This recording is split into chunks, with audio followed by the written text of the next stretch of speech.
Hello guys, welcome back to my channel. আজি যেহেতু মহাশিৱৰাত্ৰি হয় সেয়েহে ভন্টি আৰু মই গৈ আছো চাপনৰ শিৱ মন্দিৰলৈ। এয়া লগতে আমি চাকি ধূপ তেল বেলপাত ফুল আদি লৈছো। মন্দিৰ পালোহি। এয়া মন্দিৰৰ পৰিৱেশটো চাওক।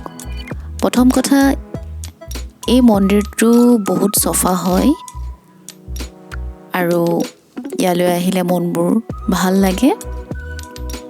অকল ইয়ালৈ বুলি নহয়, য'তেই নাযাওঁ কিয়, যেনেকুৱাই মন্দিৰ নহওক কিয়, মন্দিৰলৈ গ'লে মনবোৰ এনেও ভাল লাগে।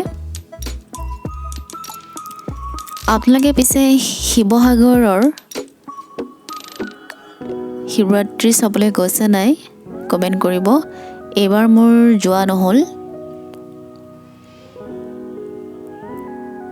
তাৰপিছত মই চাকি জ্বলাইছোঁ বাবাৰ নামত।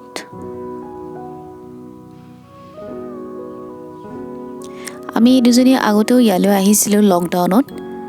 সেই ভ্লগটো যদি আপোনালোকে নাই চোৱা তেতিয়াহ'লে এবাৰ চাই ল'ব আৰু ভিডিঅ'টো শেষলৈকে চাই থাকিব। আৰু প্লিজ লাইক এটা কৰিব। আপোনালোকে লাইক কৰিবলৈ পাহৰি যায়। ছাবস্ক্ৰাইবৰ বেল আইকনটো প্ৰেছ কৰিব যাতে মোৰ ভিডিঅ'বোৰ আপোনালোকে আগতে পায়। তাৰপিছত মই বেলপাত দিছোঁ।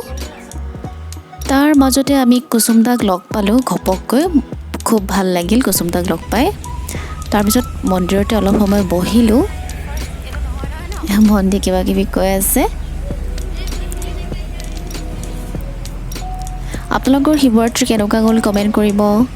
ঠিক আছে, আজিলৈ আহিছোঁ। থেংক ইউ ছ' মাছ। আকৌ বেলেগ এটা ভিডিঅ'ত লগ পাই আছোঁ। Bye bye.